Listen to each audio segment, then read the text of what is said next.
ഇത് കൺട്രോൾ ചെയ്തില്ലെങ്കിൽ നമ്മളെ എല്ലാ അവയവങ്ങളെയും ബാധിക്കാൻ ഈ ഹൈപ്പർ ടെൻഷൻ എന്ന വില്ലന് പ്രാപ്തിയുണ്ട് എന്ന് മനസ്സിലാക്കുക. ഡയബറ്റീസ് കഴിഞ്ഞെന്നാൽ ഹൈപ്പർ ടെൻഷനാണ് കിഡ്നി ഫെയിലിയറിലോട്ട് നയിക്കുന്ന ഏറ്റവും വലിയ ഫാക്ടർ എന്നുള്ളത് മനസ്സിലാക്കുമ്പോഴാണ് നമ്മൾ ഞെട്ടുക. ഏതെങ്കിലും ഒരു ലാബിലോ ഏതെങ്കിലും ഒരു ആളുടെ അടുത്തോ പോയി BP മെഷർ ചെയ്യുന്നത് ശരിയാകണം എന്നില്ല. നമ്മൾ തന്നെ അത് മെഷർ ചെയ്യാൻ പഠിക്കുക. വീട്ടിൽ തന്നെ കൊച്ചു കുട്ടികളെ അതിന് പരിശീലിപ്പിക്കാവുന്നുള്ളൂ. ഇപ്പോൾ 3 മിനിറ്റിൽ നമുക്ക് BP കുറയ്ക്കാവുന്ന ഒരു കാര്യത്തെപ്പറ്റി ഞാൻ പറഞ്ഞിരുന്നു. അത് പലപ്പോഴും അതിശയോക്തിയായി തോന്നിയേക്കാം, പക്ഷേ അത് ഞാൻ എന്നിൽ തന്നെ പരീക്ഷ വിജയിച്ചിട്ടുള്ള കാര്യമാണ്.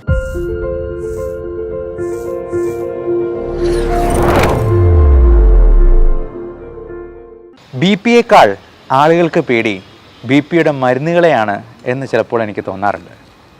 നമ്മുടെ OPയിൽ വന്ന് കാണുന്ന പേഷ്യൻസിൻ്റെ അടുത്ത് അവർ പലപ്പോഴും പലയിടത്തും പോയി ടെസ്റ്റ് ചെയ്യുമ്പോൾ ഈ 130/80 എന്ന് പറയുന്ന ക്ലീശയായിരിക്കും പറയുക. നമ്മൾ ഒരു കാര്യം മനസ്സിലാക്കുക, ഈ ബ്ലഡ് പ്രഷർ നമ്മൾ മെഷർ ചെയ്യാൻ പ്രത്യേകം ശ്രദ്ധിച്ചില്ല എന്നുണ്ടെങ്കിൽ നമുക്കതിന് കൃത്യമായിട്ടുള്ള വാല്യൂ കിട്ടിക്കൊള്ളണമെന്നില്ല. ഓട്ടോമാറ്റിക് BP അപ്പാരറ്റസ് വാങ്ങിക്കാമെന്നൊന്ന് പലരും ചോദിക്കാറുണ്ട്. അതിൽ 5 മുതൽ 10 വരെ വേരിയേഷൻ വരാറുണ്ട്. എന്നാൽ അതിൽ കൂടുതൽ വേരിയേഷൻ ഓട്ടോമാറ്റിക് BP അപ്പാരറ്റസിൽ വരില്ല എന്നുള്ളത് കൊണ്ട് തന്നെ പ്രായമായവർക്കും സ്വയം നോക്കാനായിട്ട് പറ്റാത്തവർക്കും ഓട്ടോമാറ്റിക് BP അപ്പാരറ്റസ് ഒന്ന് വാങ്ങിച്ചു വയ്ക്കുന്നത് തീർച്ചയായിട്ടും നന്നായിരിക്കും. നമുക്ക് ഇന്ന് ഡിസ്കസ് ചെയ്യാൻ ഉള്ളത് BP മരുന്നുകളുടെ സൈഡ് ഇഫക്ട്സിനെ പറ്റിയും 140/90 എന്ന് പറയുന്ന BP നോർമലാണോ എന്നുള്ള വിഷയത്തെപ്പറ്റിയും മരുന്നില്ലാതെ BP കുറയ്ക്കാൻ പറ്റുമോ എന്നുള്ള കാര്യത്തെപ്പറ്റിയും ലോ BP എന്ന് പറയുന്ന ഒരു കണ്ടീഷനെ പറ്റിയും ഒക്കെയാണ്. ഞാൻ ആദ്യം പറഞ്ഞതുപോലെ BPയേക്കാൾ ആളുകൾക്ക് പേടി BPയുടെ മരുന്നുകളെയാണ്. മരുന്നില്ലാതെ BP കുറയ്ക്കാൻ നമുക്ക് എന്തെല്ലാം മാർഗങ്ങളുണ്ട്, അതെല്ലാം നമുക്ക് ആദ്യം ഒന്ന് പരീക്ഷിക്കാം. BP എന്ന് പറയുന്നത് അല്ലെങ്കിൽ ഹൈപ്പർ ടെൻഷൻ എന്ന് പറയുന്നത് ഒരു സുന്ദര വില്ലനാണെന്ന് പറയാം. അവൻ ഒരു കുഴപ്പവും ലക്ഷണങ്ങളും ഒന്നും കാണിക്കാതെ സൈഡിൽ ഇങ്ങ് നിൽക്കും. ക്ലൈമാക്സിനോട് അടുക്കുമ്പോൾ അവനായിരിക്കും ഏറ്റവും കൂടുതൽ ആഘാതം നമുക്ക് ഏൽപ്പിച്ചിട്ടുണ്ടാവുക.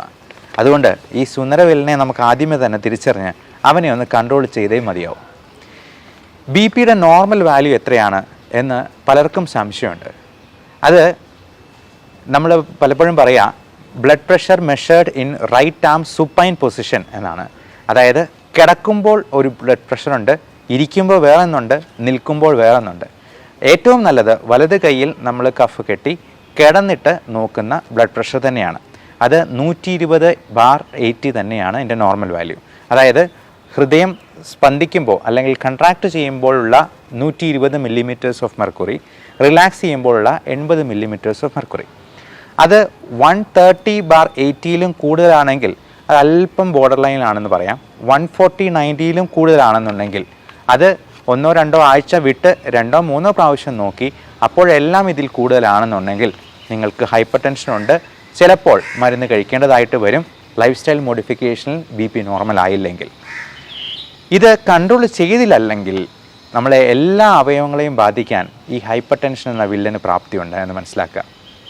അത് നമ്മൾ സാധാരണ വിചാരിക്കുന്ന ഹാർട്ട് അറ്റാക്ക്, സ്ട്രോക്ക് പോലുള്ള സംഗതികളൊന്നുമല്ല.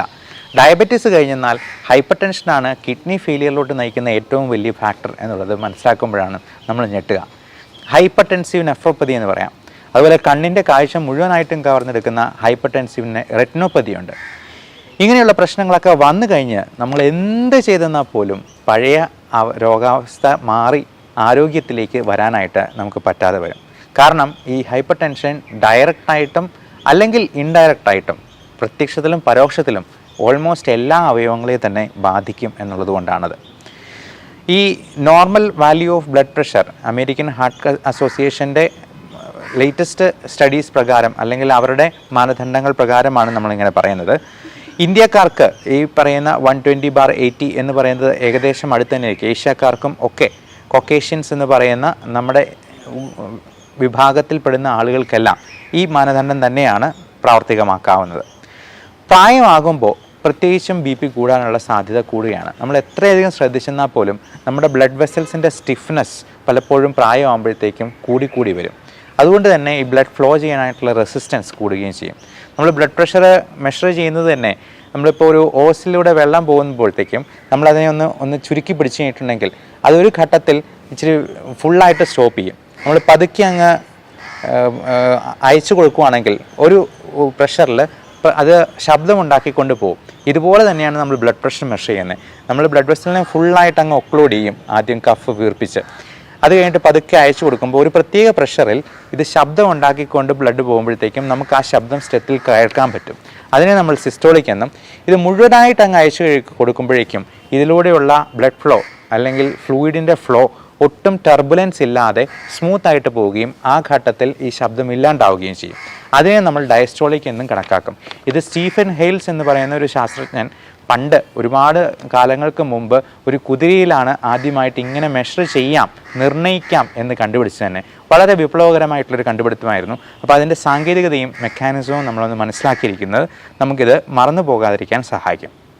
അപ്പോൾ നമുക്ക് ഈ BP പ്രായമാകുമ്പോൾ പലപ്പോഴും നിയന്ത്രിക്കാൻ പറ്റാത്ത രീതിയിൽ മരുന്നുകളിലേക്ക് ചിന്തിക്കേണ്ടതായിട്ട് വരാം.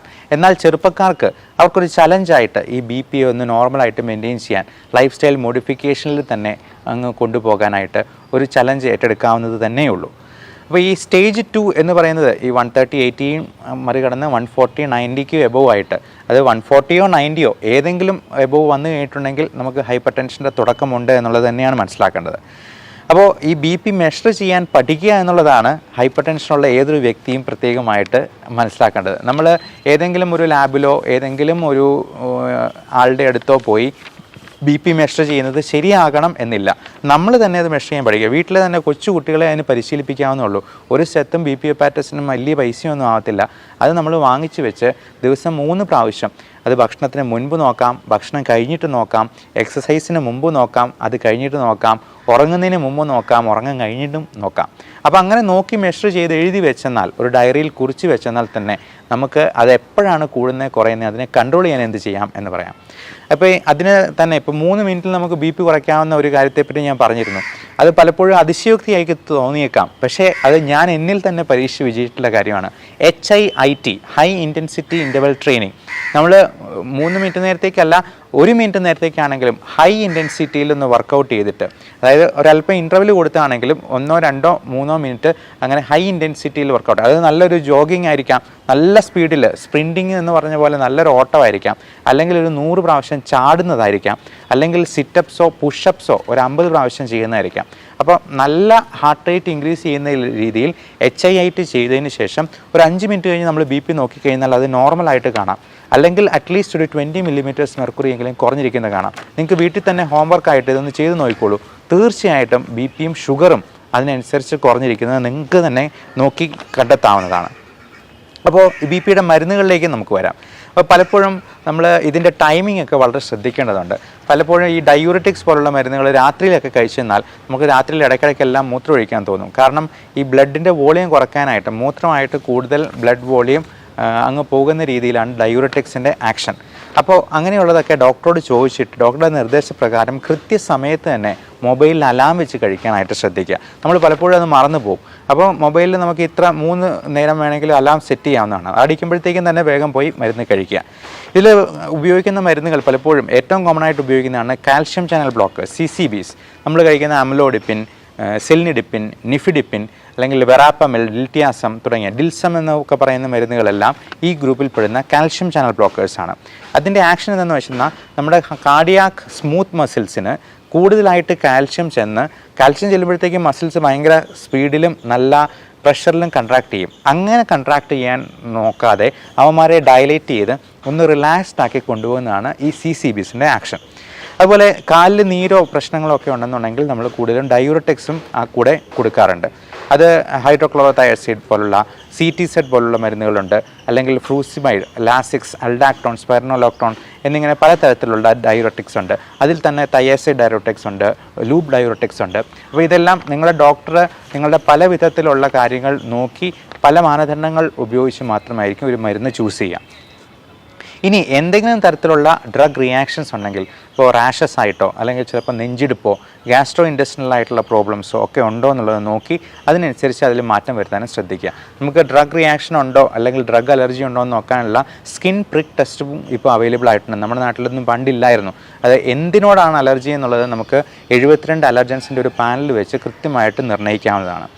ഇനി ലൈഫ് സ്റ്റൈൽ മോഡിഫിക്കേഷൻ. ഇപ്പം നമ്മൾ അതാണ് ഏറ്റവും കൂടുതലായിട്ട് നോക്കേണ്ടത്. നമ്മൾ ഈ ഉപ്പ് കുറയ്ക്കുന്നത് മാത്രമല്ല life style modification. 1 gram salt നമ്മൾ ഭക്ഷണത്തിൽ കുറച്ചെന്നാൽ പോലും BP-യിൽ അത് ഗണ്യമായിട്ടുള്ള മാറ്റം ഉണ്ടാക്കും എന്നുള്ളതാണ് മനസ്സിലാക്കുക. അതുപോലെ നമ്മൾ സോഡിയം ക്ലോറൈഡ് എന്ന് പറയുന്ന സാധാരണ ഉപ്പിന് പകരം ഇന്ദുപ്പ്, പൊട്ടാസ്യം ക്ലോറൈഡാണിത്. അത് ഉപയോഗിക്കുന്നത് പോലും നമുക്ക് BP-യിൽ കുറവ് വരുത്താനായിട്ട് സഹായിക്കും. പൊട്ടാസ്യം കൂടുതലായിട്ട് അടങ്ങിയിട്ടുള്ള നേന്ത്രക്ക, a banana a day keeps BP at bay എന്നൊരു പഴഞ്ചൊല്ല് പോലുമുണ്ട്. അതായത് നമ്മുടെ BP കുറയ്ക്കാനായിട്ട് പൊട്ടാസ്യം അടങ്ങിയ ഒരു നേന്ത്രക്ക കഴിക്കുന്നതുകൊണ്ട് തന്നെ ഒരു 5 മില്ലിമീറ്ററോളം BP കുറഞ്ഞു വരും എന്നുള്ളതാണ് സ്റ്റഡീസ് സൂചിപ്പിക്കുന്നത്. ഡാഷ് ഡയറ്റ് എന്ന് പറയും, dietary approach to stop hypertension. അതിൽ പെടുന്നതാണ് ഈ ഹൈ ഫൈബർ കണ്ടൻ്റുള്ള നാരുകളടങ്ങിയ, അതായത് ഇറച്ചി മീനും ഒക്കെ കുറച്ചിട്ട് നമ്മൾ വെജിറ്റബിൾസും ഫ്രൂട്ട്സും അത് ജ്യൂസ് അടിച്ച് കുടിക്കുകയല്ല, അപ്പാടെ കടിച്ച് കഴിക്കുന്നതാണ് അത് ഏറ്റവും ഗുണം ചെയ്യുക. അതുപോലെ ഉപ്പിൻ്റെയും അംശം കുറയ്ക്കുന്നത് പോലെ തന്നെ പ്രധാനമാണ് നമ്മൾ ഷുഗർ കണ്ടൻറ്റ് കുറയ്ക്കുക എന്നുള്ളത്. കാരണം പഞ്ചസാരയും BP കൂട്ടാനായിട്ട് കാരണമാകുന്ന ഒന്നാണ്. അതുപോലെ ആനിമൽ പ്രോട്ടീൻസിൻ്റെ ഉപയോഗം കുറച്ച് പ്ലാന്റ് പ്രോട്ടീൻസ് കൂടുക. മുളപ്പിച്ച പയർ, കാഷ്യൂനട്ട്, ബദാമൊക്കെ നല്ല പ്രോട്ടീനാണ്, പ്ലാന്റ് പ്രോട്ടീൻസാണ്. നമ്മൾ ചെറുമീനുകളായിട്ടുള്ള അയല, മത്തി, കൊഴുവ പോലുള്ള മത്സ്യങ്ങൾ കറി വെച്ച് കഴിക്കുന്നതാണ് ബാക്കി തുണ്ടൻ മീനുകളെക്കാൾ, വില കൂടിയ മീനുകളെക്കാൾ പോഷക സമൃദ്ധം. ഒമേഗ 3 ഫാറ്റി ആസിഡ് പോലുള്ള പോഷകങ്ങളും അതിൽ നിന്ന് കിട്ടും. അതുപോലെ മഗ്നീഷ്യം അടങ്ങിയിട്ടുള്ള സപ്ലിമെൻറ്റ്സോ വേണമെങ്കിൽ നമ്മൾ എടുക്കാവുന്നതാണ്. പലപ്പോഴും കാൽഷ്യം, വൈറ്റമിൻ D3യുടെ കൂടെ തന്നെ മഗ്നീഷ്യവും പൊട്ടാസ്യവും സിങ്കും ഒക്കെ നമ്മൾ സപ്ലിമെൻറ്റ് ചെയ്യാറുണ്ട്.